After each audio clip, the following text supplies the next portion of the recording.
Contohkan tentang konsep keseimbangan daya. Okey, mudah je. Semua benda yang pegun dan semua benda yang bergerak dengan laju malar adalah dalam keseimbangan daya. Okey, pegun maknanya objek itu tak bergerak. Kalau V malar ni, maknanya dia bergerak dengan laju yang tetap.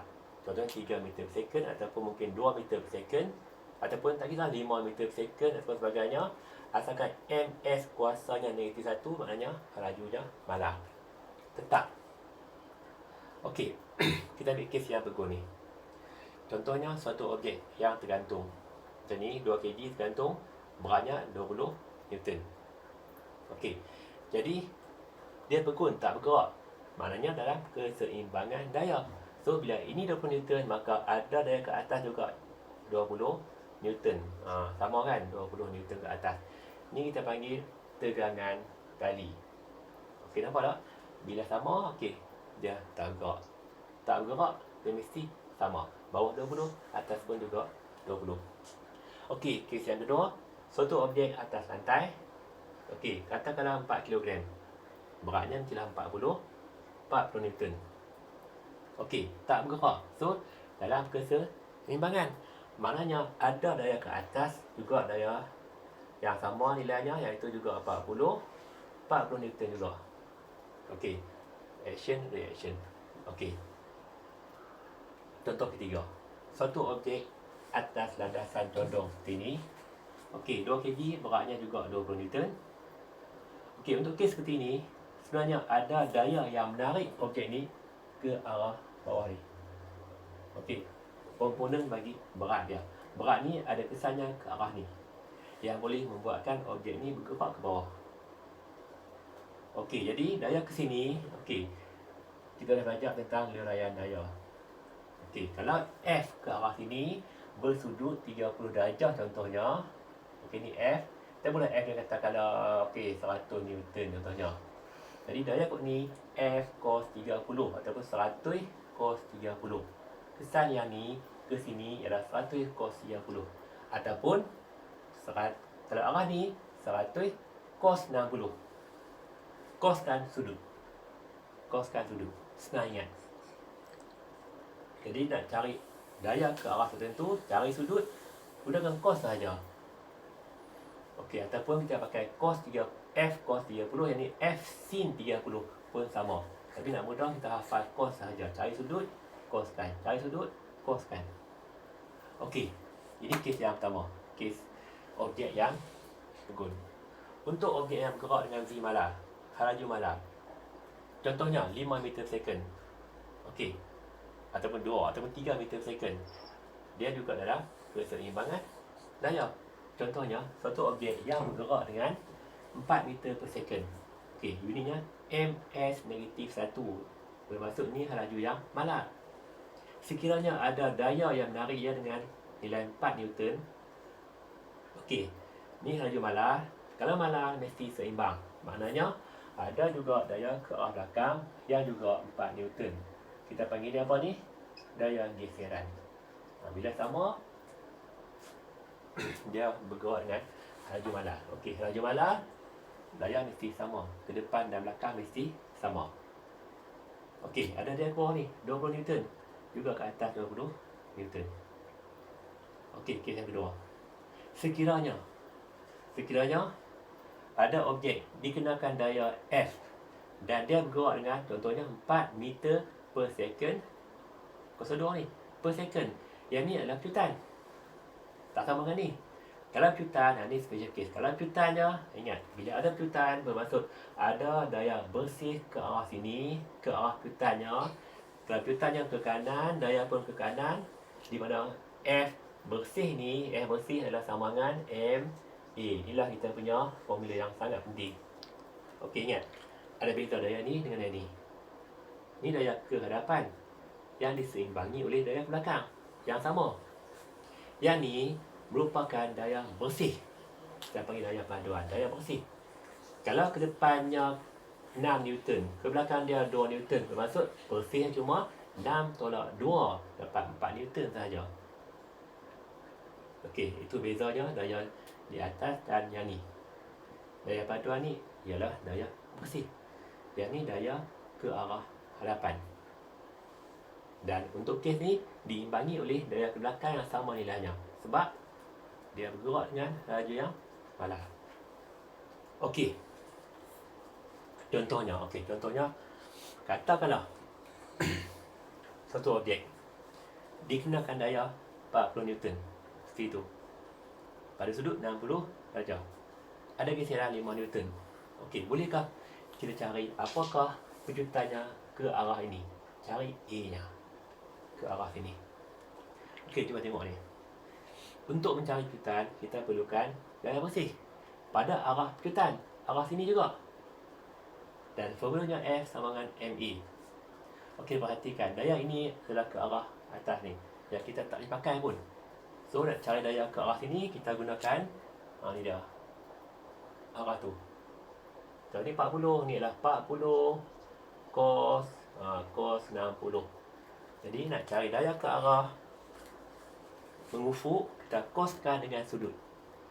Jadi 40 cos 60 ni adalah 0.05, kita dapat 20 Newton sahaja. Maknanya kesan daya 40 Newton ni ke arah mengufuk cuma 20 Newton. Tapi ingat, ada pula daya ke belakang 5 Newton. Maknanya bila kita menggunakan formula F sama dengan MA, okey, ingat, di sini F ni arah A, arah sini. Okey, A pun arah ni. Jadi F bersih ke arah sini adalah 20 tolak 5. So 15 Newton. Sama dengan M dia 2 kg. M dia 2, M ni jisim 2 kg. Dan A nya tu, okey, cari A kan, A. Jadi kita dapat A sebenarnya sama dengan 15 per 2, 7.5. Ingat meter. Bila kejutan S nya mesti negatif 2. Okey, seperti ni. Beza. Yang ni laju malar. Tetap sentiasa 4 meter per second. Yang ni lajunya bertambah 4 meter per second for every second. Kalau saat tambah jam 4, saat keduanya 8, kemudian 12, 16 dan seterusnya. Okey, jadi nampak ni, kita gunakan formula F sama dengan MA. Pastikan F ni daya bersih pada arah A. A kot ni, cari F kot ni juga. Okey, so yang ni memang tak dipakai. Coskan dapat 20, tolak 5 tinggal 15. Okey, contoh lain. Katakanlah pada ini ruang sempit. Katakanlah suatu objek dikenakan daya. Okey, objek ni dikenakan daya ke sini, katakanlah 2 Newton. Dia bergerak dengan 2 meter per second. Apakah kesimpulannya? Laju malar. Ada geseran juga ke belakang 2 Newton. Okey, sebab dia bergerak dengan laju yang malar. Okey, di lantai katakanlah. So ada geseran 2 Newton. Kita tahu kata ada geseran sebab apa ni? Sebab dia bergerak dengan laju malar. Kalau malar, dia mesti dalam keseimbangan. Depan 2, belakang mesti 2. Okey, sekarang katakanlah kita kenakan daya yang berbeza. Tadi 2, sekarang kita tambah dia menjadi, katakanlah tambah menjadi 6 Newton ke depan ni. Okey, ingat, objek yang sama, permukaan yang sama. So geserannya pun juga sama, 2 Newton ke belakang. So berapakah daya bersihnya?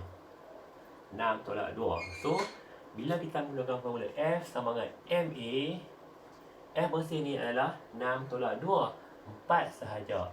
So kalau M ni 2 kg misalnya, kita isikan 2 kali dengan E, kita akan dapat E sama dengan 4 per 2. E sama dengan 2 meter per second per second. Okay, nampak tak? Kita mencari daya bersih. Okey, F sama dengan M. M ni jisim dia. Kali dengan A ni dia punya kejutan. Maknanya objek ni akan memecut ke arah ini dengan kejutan A sama dengan 2 meter per second per second. Okey, perhatikan. Kejutannya mesti pada arah daya bersih. Bukan ini. Daya bersih 4. 6 tolak 2. Okey. Itu contoh yang kedua. Okey, kita masuk contoh yang ketiga. Ruang sempit sangat kita padam ini. Kita padam pun ni. Okey, ikut ke padam. Sekarang kita akan tengok pula contoh yang ketiga.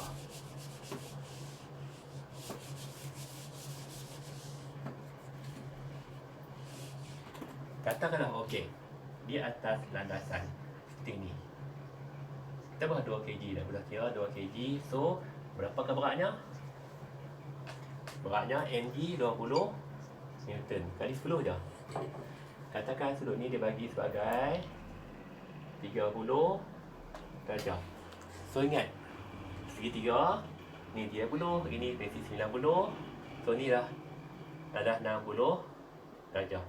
Okey, sekarang ingat, kalau suatu objek atas landasan, okey, ada daya ke bawah 20 Newton oleh berat dia, kita panggil berat ataupun daya tarikan graviti 20 Newton. Okey, kesan daya ni ke arah ini adalah, okey, tadi konsep apa, cara leraikan daya tadi, kita ambil 20 cos sudut. 20 cos sudut. So 20 cos 60. 20 cos 60 dan cos 60 kosong 5. So kita dapat 10 Newton daya ke arah bawah. Dan jika sekiranya landasan ni licin, tak ada geseran, ini merupakan daya bersih yang akan memberikan suatu kejutan ke arah daya bersih tu. Okey, jika ada geseran, kita mesti tolak geseran. Kalau dia katakan 2 Newton, so tolak 2 Newton. So F sama dengan M E.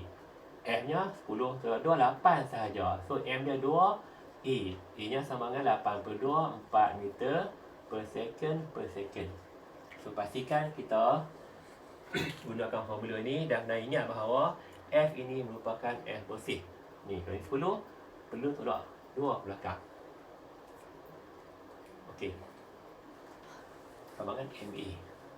Dan E ni adalah kejutan pada arah daya bersih. Arah sini kejutannya. Okey. Katakanlah soalan menyatakan bahawa okey, objek ini bergerak ke bawah dengan halaju V sama dengan 2 meter per second. Okey, perhatikan. Ni 2 meter per second ni, S yang kuasa negatif 1. Ini bukan berjuta ni. Ini merupakan halaju yang malar. Maknanya berada dalam keseimbangan daya. Jika seimbang, kalau kod ni 10, sini pun mesti apa ni? Mesti juga 10. Ni pun mestilah 10 Newton. Jika diminta cari apakah geserannya, so geserannya mestilah 10 Newton. Okey, 20 cos 60 dapat 10. So ni pun mesti 10. Sebab apa ni? Halaju malar, daya ke atas dan ke bawah ni sama. Tak ada daya bersih. Jika dia lebih, dia akan bergerak dengan satu percutan. Okey, contoh lain. Kita beri susah sikit. Kita padai ni. Okey. Katakan. Okey, kita bagian ni. Okey, cari apakah daya ke arah ni. 20 cos 60 kita dapat 10 Newton. Ingat, kita coskan dengan sudut sahaja. Okey. Dia kata objek bergerak ke bawah dengan kejutan 2 meter per second. Ini adalah kejutan. Ingat, kejutan ke arah ini. Bermaksud ada daya bersih ke arah ini. Katakan dia tak sebut. Kata landasan licin. So maknanya ada apa ni? Ada geseran pula. Ada geseran. So cari apakah geserannya. Okey, perhatikan. Nak cari geseran. Okey, susah kan? Tapi ingat, kita ada formula F sama dengan ME. M ni 2. Okey, dah ada 2 dah. E ni pun 2. Selesai tu bahagian. F ni apa benda ni? F ni merupakan daya bersih ke arah kejutan ni. Arah ni daya bersih. So macam manakah nak cari daya bersih? Senang je. Berapakah daya ke bawah ni? 10. Berapakah daya ke atas ni? G. Bersihnya mestilah sama dengan 10 tolak G. Jika ni 8, yang ni 2, bersihnya 8 tolak 2 tinggal 6. Okey, nak mencari daya bersih, kita ambil daya pada arah yang arah kejutan tu tolak dengan daya di sebelah belakangnya. Dan ni 10 Newton, belakang G, bersihnya 10 tolak G. So kita dapati bahawa 10 tolak G sama dengan 4. G buat main sini, G sama dengan 10 tolak 4, 6 Newton. Okey, maknanya geserannya adalah 6 Newton. Okey, boleh tu? Okey, seterusnya masuk pula bahagian yang atas tu. Pada ini kita masuk bahagian atas ni, panjang sikit. Okey, perhatikan. Selain daripada benda yang laju malar dalam keseimbangan, benda pegun juga dalam keseimbangan daya. Okey, contohnya, katakanlah takar licin. Ingat, jika takar licin ada tali sini, okey, tali sini. Okey, kita letak beban sini, katakanlah 2 kg. Okey, maknanya berapa berat dia? Mestilah mg 20 Newton. Okey, katakan kau pegang sini. Pegang supaya tali tak bergerak. Tali tak bergerak, ingat. Bila tali tak bergerak, ingat bahawa benda ni dalam keseimbangan. Jika ni 20, maka ada juga tadi kita panggil apa ni? Tegangan tali sama juga dengan 20. Mesti sama. Pasal apa ni? Bergun. Tak bergerak. Tangan pun tak bergerak. Tali ni pun juga adalah sama dengan 20 Newton. Tali yang sama, takar licin, tak ada geseran. Ingat, bila takar licin, tali ni akan mempunyai tegangan yang sama. Ni 20, ni pun juga 20. Pasal apa sama? Dia pegun. Kalau pegun, dia mesti sama atas dan ke bawah. Okey, sekarang katakanlah, okey, cuba ubah sikit. Katakan pelajar ni tarik tali ni. Dia bergerak sekarang. Tapi bergerak dengan katakanlah 2 meter per second. Benda apa ni? Laju malar. Maknanya jika ni malar 2 meter per second, yang ni pun juga akan naik dengan nilai yang sama, iaitu 2 meter per second. Malar. Kalau malar, ingat, masih seimbang. So, ni 20, T masih 20. Tak ubah pun. T masih 20 Newton juga. Pasal apa sama? Laju malar. Tak kira 2 ke 3 ke 1 ke, tak kisah. MS kuasanya -1 bermaksud laju yang malar. Kalau malar, seimbang. Bawah 20, atas pun 20. Okey, kita ubah sekarang. Kita ubah. Okey, kita buang ini. Ini pun kita buang. Okey, sekarang katakanlah pelajar ni menarik tali ni ke arah sini dengan 2 meter juga, tapi negatif 2. Okey, maksudnya apa ni? Negatif 2 ni ketutan. Ni adalah A. Jadi, tali yang sama, maka ini akan bergerak ke atas juga dengan 2 meter per second. Arah atas tu. Okey, sekarang lupakan yang ni. Tengok tadi. Okey, kita diminta mencari apakah nilai tegangan tali. Okey, perhatikan. Objek bergerak mana tu? Objek bergerak ke atas. Maknanya, antara T dengan 20, mana yang besar? T yang besar. Sebab pejutan ni adalah pada arah daya bersih. So, A20 ke arah atas, maka T ni daya bersihnya ke atas. T ni lebih besar dari 20. So, pakai F sama dengan MA. Okey, M berapa ni? Senang, M memang 2. A berapa? A pun 2. Okey, F bersih sekarang. Okey, perhatikan. Ke atas T, ke bawah 20.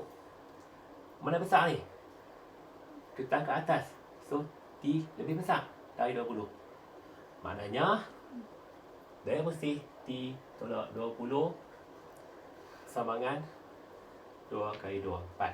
So, T sama dengan 20 tambah 4, 24 Newton. Perhatikan, ni 20, ni 24 lebih besar, bermaksud daya bersih 4 Newton ke arah atas. So, akan ada kejutan, ya. Nampak tu? Akan ada kejutan ke arah atas.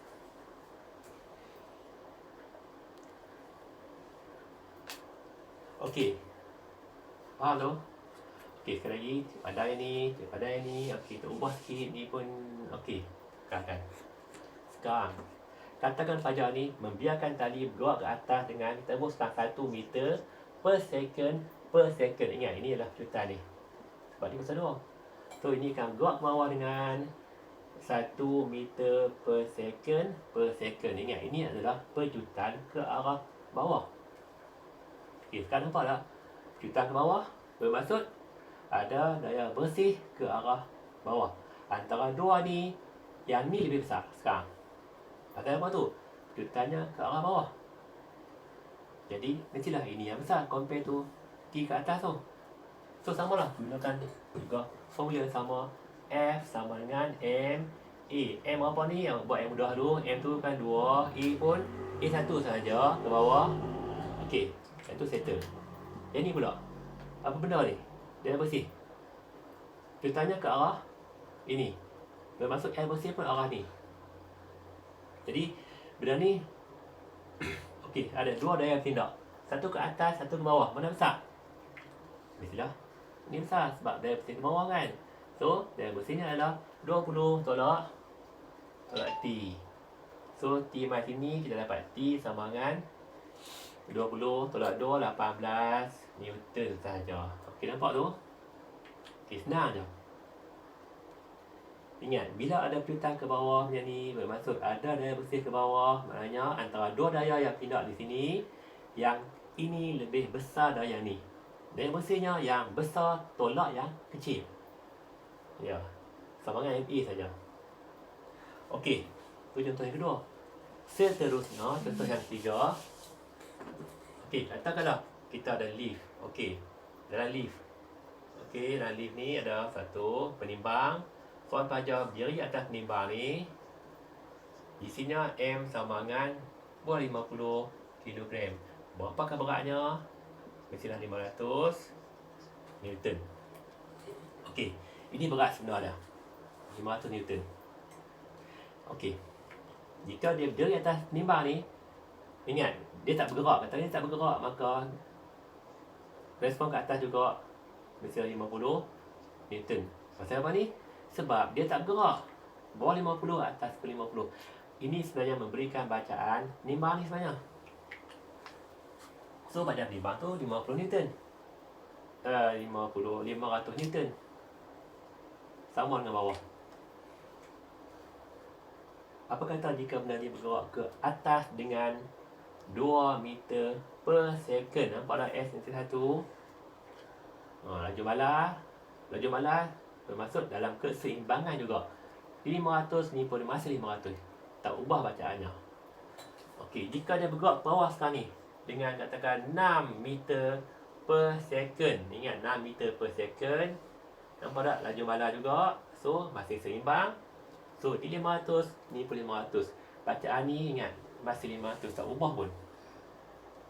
Okey, sekarang katakanlah lift ini bergerak ke bawah dengan 2 meter per second ke bawah dia bergerak. Okey, maknanya kita ambil penimbang ni. Ada dua daya yang tidak. Okey, satu ke atas, satu respon ke atas. Ni daya ni.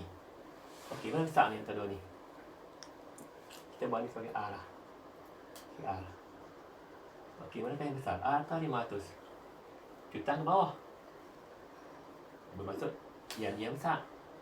So, formula masih F sama dengan M A. M dia 50, A nya 2. Arah bawah. So, daya yang bawah besar. So, daya bersihnya 500 tolak R.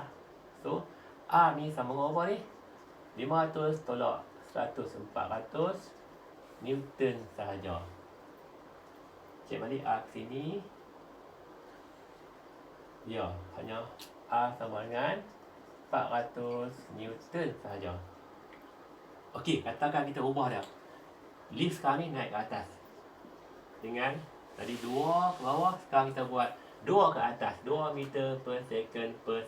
Piutan sebab S nya negatif 2. Okey, samalah. Bila ada piutan, bermaksud ada daya bersih ke atas. S bersih sama dengan M A. Ini sama arah. Kalau ni ke atas, dia pun juga ke atas. So, maksud S bersih ke atas. R yang besar compare to 500. So, di sini R tolak 500 sama dengan M nya adalah 50, A nya masih 2 juga. So, R ni sama dengan apa ni? 500 tambah 100, 600 Newton. Okey, nampak ni? Okey, kesimpulannya dalam tajuk ini kita dah belajar menggunakan formula F sama dengan M A.